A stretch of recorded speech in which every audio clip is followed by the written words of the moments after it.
Hello and welcome. You're watching To The Point. In which India's differently abled athletes were hosted at the National Para Athletics Championship has shaken the country. But what does it reveal of our attitude to those who have different abilities to the majority? What sort of response has it got from politicians? And is this a national shame that hasn't quite shamed the nation? That's our discussion in part 2. But first, the acrimonious debate between the government and Congress over the land acquisition amendments. Yesterday, in his Mann Ki Baat, the Prime Minister accused the opposition of spreading lies. In response, several Congress spokesmen have said the Prime Minister's Mann Ki Baat itself was a pack of lies. So tonight we ask, with both parties accusing each other of lying, where does the truth lie? That's our first discussion tonight. And joining me now to discuss the Prime Minister's Mann Ki Baat as well as the Congress Party's response is Environment Minister Prakash Javadekar, and joining us shortly, Congress Rajya Sabha MP and Chief Spokesperson Abhishek Singhvi. Mr. Javadekar, yesterday in his Mann Ki Baat, the Prime Minister accused the opposition of spreading lies about the amendments to the Land Acquisition Act. What are these lies? Give me one example of what the Prime Minister considers a lie. First lie which is being spread deliberately is that now all the land will be requisitioned and will be acquired by the government. That's the basic false. Second, that now there is, without your consent, it will be taken over. 3, there will be no adequate compensation. 4, there is no employment guarantee. 5, those who depend on their livelihood depends on agriculture, but who are not owners will get nothing. And further, now this government is going to acquire everybody's land. So all these are lies, lies and lies, nothing else. Unfortunately, Mr. Javadekar, Abhishek Singhvi, who is representing the Congress Party in this debate, is late. One penalty he's going to pay for being late is that he can't answer that question. You've named 6 alleged lies. Unfortunately, because he's late, he can't respond. But let me carry on and put one thing to you on behalf of not the Congress, but many other people as well. The Prime Minister insists that these amendments are in the interests of farmers and their children, that they're not against farmers' interests. But the truth is that by eliminating the consent clause in 5 different categories of acquisition, his amendments are permitting acquisition by force, which is clearly going to be against the will of farmers and therefore not in their interest. That's one example that I can give you where acquisition by force will be possible, and that's against farmers' interests. Unfortunately, Karan, we are not, this fear is absolutely unfounded for 2 reasons. Let us understand from freedom onwards, what is the acquisition of the farmland for any kind of public purpose? I am talking about acquisition, not of land purchases and sales, because that is mutual. But land acquired for public purpose for over the years is not even 0.1% of the total agricultural land cultivated over the 64 years. So, as if to spread a canard that everybody's land is now going to be acquired is the basic falsehood of the whole premise. Second, they are not only adequately compensated because we raised the movement of farmers' rights. So they will get the developed land back, some portion of it. They will get monthly, like a pension thing or monthly interest type thing. Plus they will get 4-fold of increase. Okay. Even those who are getting livelihood will be compensated. Everybody will get employment. Everything is known to those who are making critique. And that is why yesterday's basic top point of Narendra Modi was, and that is the last sentence of mine, that is, he said, even today, if anybody points out that this is really going against farmers' interest, we are ready to correct. I want democratic Prime Minister. I want to pick up, Mr. Javadekar, on that first point you made. I will accept that since independence, just about 1% of farming land has been acquired for public interest projects. Although I don't know where you get that statistics from, but because you've given it to me, you're a minister, I'll accept it, I won't challenge it. But the point is this: every time land is acquired by force, and it will be because there's no consent required for these 5 categories, farmers who do not want to give it will be losing out. Those farmers who don't wish to lose their land for these purposes will be losers now. You can't deny that. It may not be a large number of farmers, as you argue, but they will still be losers. They will be gainers. Let me tell you, they will be gainers, because till today, in Congress period, the law which was operated for 65 years was that of British law of 1894, which was really exploitative. But Congress continued with that exploitative law for 65 years, good 65 years. Yes, but what we have done is, we have improved upon 2013 unanimously agreed law for the betterment of society at large, because every farmer needs irrigation. Okay. Now, irrigation never will happen. Can I stop you, Mr. Javadekar? Mr. Javadekar, I'm not questioning that irrigation and rural infrastructure will benefit farmers. What I'm saying is, when in these 5 specific categories you do away with the consent clause, farmers who do not wish their land to be acquired will find it is acquired by force. Those farmers who don't wish their land to be acquired are losers. There's no denying it. It may not be a large number, as you argue, I accept that, but nonetheless, those who are being acquired when they don't wish to be acquired are losers. That's a fact you can't deny. No, Karan, what is the acquisition is all about? If it would have been a clear sale and purchase, it becomes a mutual transaction and therefore requires nobody's consent, because when buyer and seller are ready. But if Karan Thapar's headline today wants 20 acres of land for a studio, and they purchase 18 acres of land, and 2 acres are absolutely, one farmer is not giving, what are the options for you? You will raise his, you will try to compromise it. All right. But when it's a large public project, a highway, you cannot stop highway. Okay. Highway has to go. I understand. So I've got Abhishek Singhvi. There is a real public purpose. I've got Abhishek Singhvi. Unfortunately, the Congress chief spokesperson was late, so he's missed the first 4 or 5 minutes of this discussion. Abhishek Singhvi, Mr. Javadekar enumerated 5 different lies spread by the opposition to support and to back up Mr. Modi's claim that the opposition was lying. Unfortunately, we can't go back to that. But what I want you to do is to explain to me why Jairam Ramesh has said that Mann Ki Baat is nothing but a pack of lies. What lies is Jairam Ramesh and your party accusing the Prime Minister of? Well, I think it's I have heard at least the last 2 or 3 minutes, so I'm aware of what Mr. Javadekar has said. And let me give you point-wise, Karan, why unfortunately someone has spoken lies about lies. Why do I say that? Number one, you just heard that it's very ironical that Mr. Javadekar is talking about 100 years old, 65 years taken. Why are you talking of the past? We got the idea whether 20 or 30 or 40 years later, you were also in power earlier, you never got the idea. We spent 2.5 to 3 years consulting to make the act. Number one. Number two, what are the lies? The 2015 amendments, please answer yes, no. I'm asking myself or the viewers. Let Mr. Javadekar answer. Do away with social impact assessment completely. Now, is that what kind of lie or truth or public interest or Kisan Virodhi? You decide for yourself.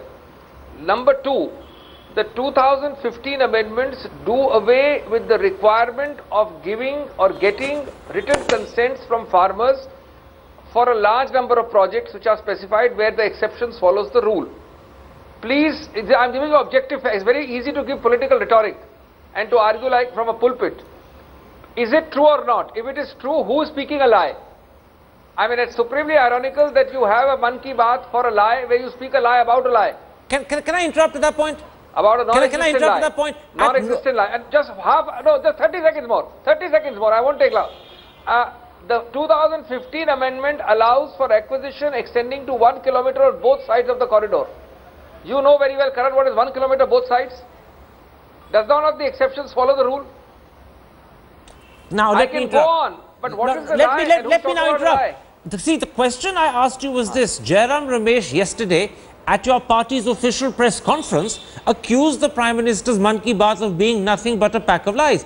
What you have given me as example of those lies is that the social impact assessment is to be removed entirely. For 5 specified projects, the consent clause is removed entirely. But the Prime Minister is not denying that. He's not lying about it. So I come back to my question. What are the lies you believe the Prime Minister has told? Good question. When you do away with the social impact assessment, are you Kisan Virodi or not? What does the social impact assessment do? Even for environment projects you have it. For large number of other projects you have it. It decides by an objective agency the need, repeat, need for land acquisition. If you do away with it, are you not overriding the basic ownership of land, and is it not Kisan Virodi? Let's then put that to Mr. That's why it's a lie. Let's not Kisan Virodi. Let's put that to Mr. No, take them one by one. Abhishek Singhvi, take it one by one. Take it one by one, otherwise the audiences need to know what Mr. Javadekar says in response.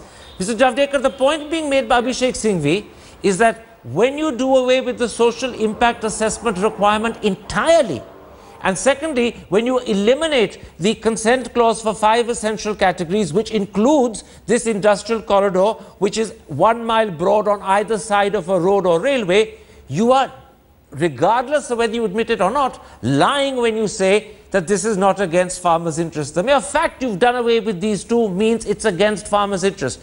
That's the nature of the lie Abhishek Singhvi says the Prime Minister made yesterday.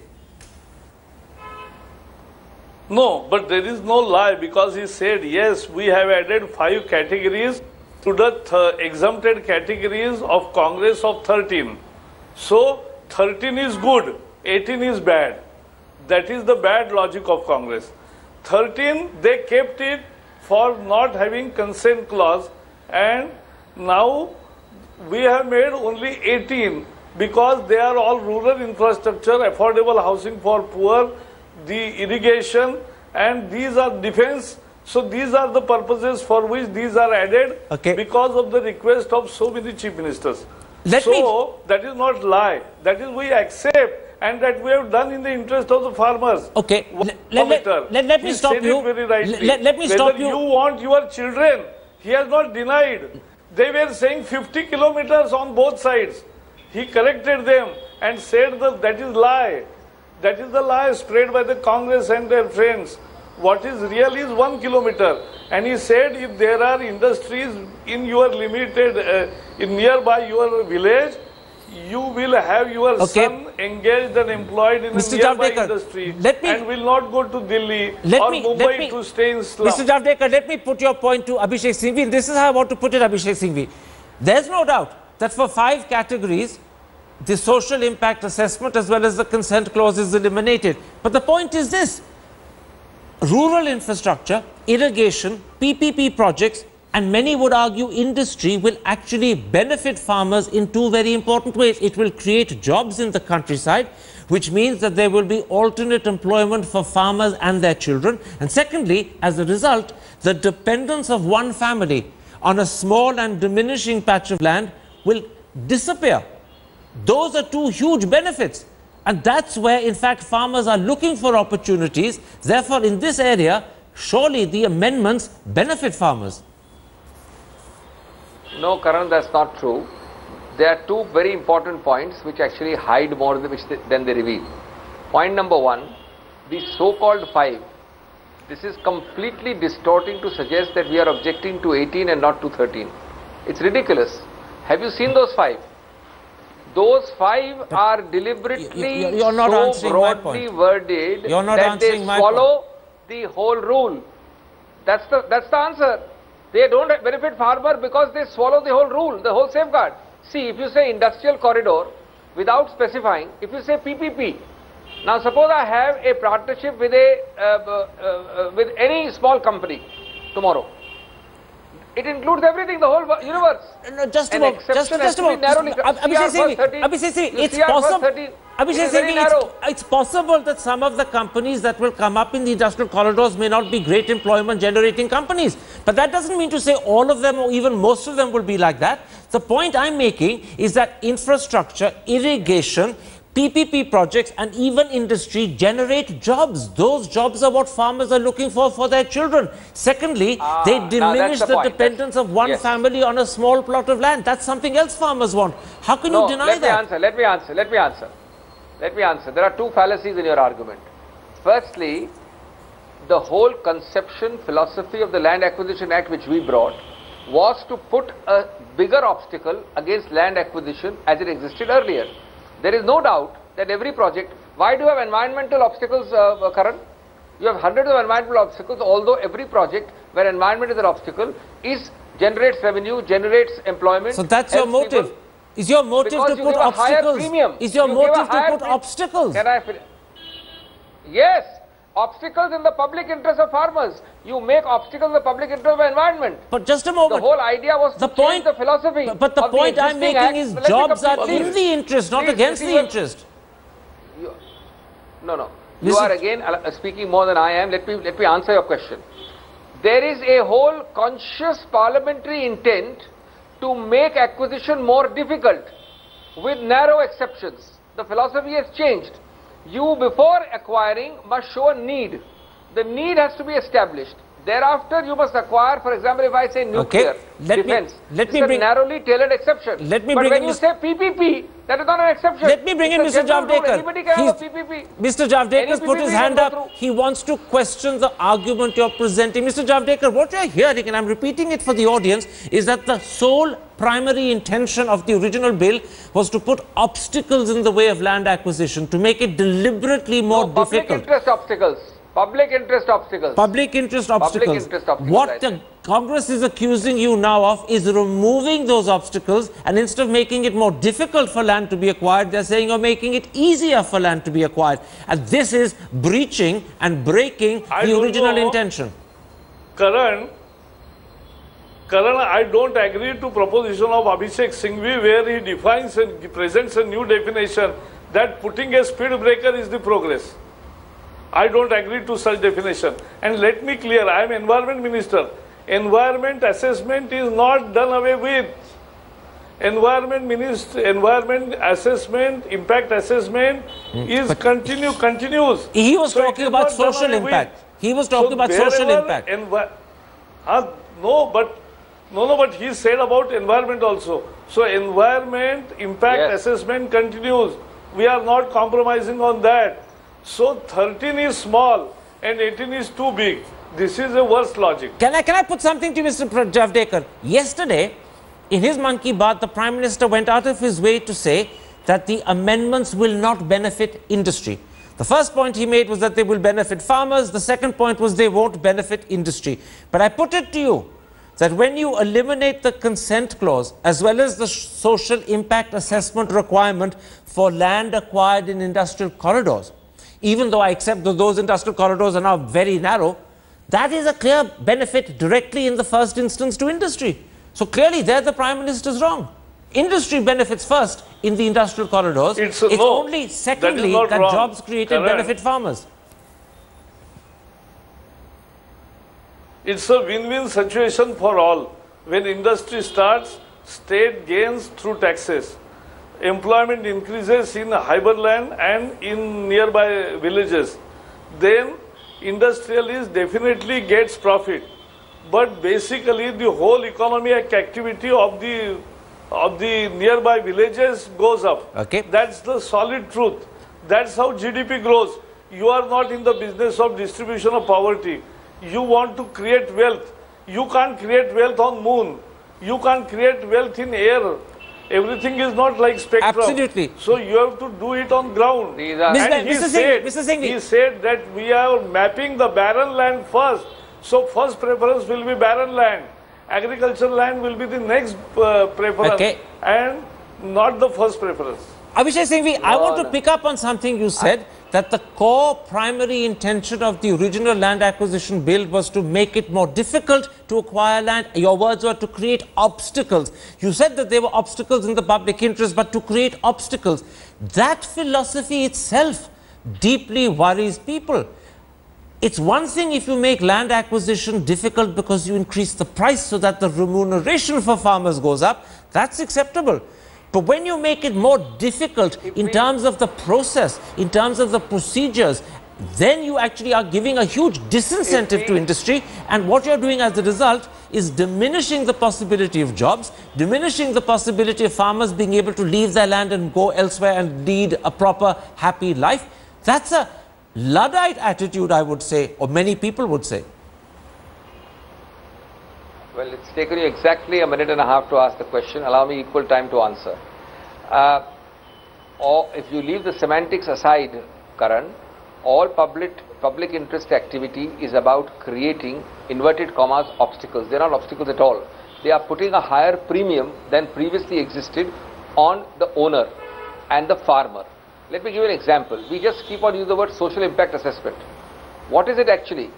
Earlier, for 100 years, the approach was, you just make a word public purpose and you acquire. Thereafter, after acquiring, you divert it. You acquire for X, divert it to Y. You acquire 10 times what you need. Now, specifically the social impact assessment prior to initiation acquisition requires that the area is carefully delineated. You require 10, demonstrably 10. Multi-crop must be excluded again unless there are always escape valves. Demonstrably it is necessary. The public purpose is narrowly defined as to what it is. Can't be changed later on. Can I put in a word? If you don't do that much, Karan, just give me half of it, please. If you don't even do that much, then why amend the law? Okay, now let me come and put this to you. The environment example is spot on. Can I put this to you, Mr. Abhishek Singhvi? The environment example is because you give a greater premium to environment. That's the obstacle you create. But there is a raging debate out there that since the Modi government has taken over, it has become an industry allowing if you're giving not an environmental friendly ministry. Abhishek Singhvi, if you're giving a greater premium to what you...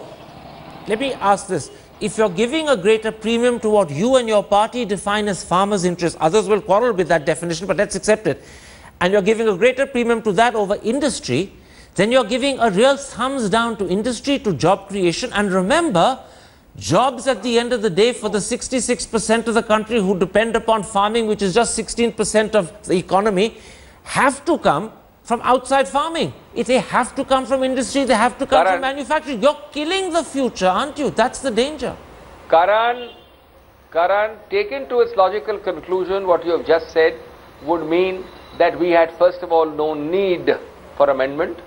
All the debates in Parliament are useless, and indeed we do not require an environment ministry either, because environment can be taken care of at the local level, by district levels and state levels. We changed the constitution to transfer it from the concurrent list, from the state list to the concurrent list, because we found that even states were negligible managing environment. In the ultimate analysis, what Mr. Javadekar is doing and does do is to make itself unpopular. Let me bring in Mr. Javadekar. By putting its foot down where public interest is affected. Mr. Javadekar, I want to bring you in at that point. Obviously, the easiest way is to allow all projects. Mr. Javadekar, the argument being made by the other side is that in getting the balance between industry and farmer and agricultural interests, you've actually veered too heavily in the direction of industry and forgotten farmers. That you need to, in fact, get the balance better. Will you accept that you need more amendments than what you've added to your ordinance? I'm talking about amendments to your ordinance so that the balance comes back more evenly between farmers and industry. At the moment, it's heavily in favor of industry. After a country-wide debate and a very intense debate in Parliament, government has already clarified through new 9 amendments which government accepted and moved by itself, official amendments. I'm saying they're not sufficient. To make it very clear that those who don't own, but those who has livelihood depends will get, the job will be guaranteed. Everything they wanted was made clear through official amendments. Now what is the issue? Here is the argument. Agriculture is also an industry. And it should not always depend upon monsoon. Okay. Today, what has Congress brought to the farmers is 60% of people engaged in agriculture and GDP contribution is only 18%. So this is what is now happening. Don't you want to give justice to farmers? All right. They want employment for their expanding families. I'm because going to land have to doesn't stop it expand there, with size gentlemen. of family. Gentlemen, I'm going to have to stop it there. Abhishek is a very Singhvi, big because irony you were here, late, Karan. I'll give you 15 seconds to make up for the fact you were not there at the beginning, but you have to stop in 15 seconds. So go ahead, 15 seconds. Yes, there is a supreme irony when I hear the word debate from Mr. Javadekar. Look, you have 2.5 years of consultation and 1 year of debate in Parliament where the BJP agrees with everything. We pass the law. The debates reflect the change of philosophy. And by ordinance, without debate, they change it. And they talk of debate. All right. I mean, this is funny. I'll end with that point. You have a smile on your face. That is always a nice way of ending a debate and a discussion with you. I see Mr. Javadekar smiling as well. Clearly, we have here two political opponents who respect each other, even if they don't agree with each other. My thanks to both of them for coming to present so cogently their differing cases.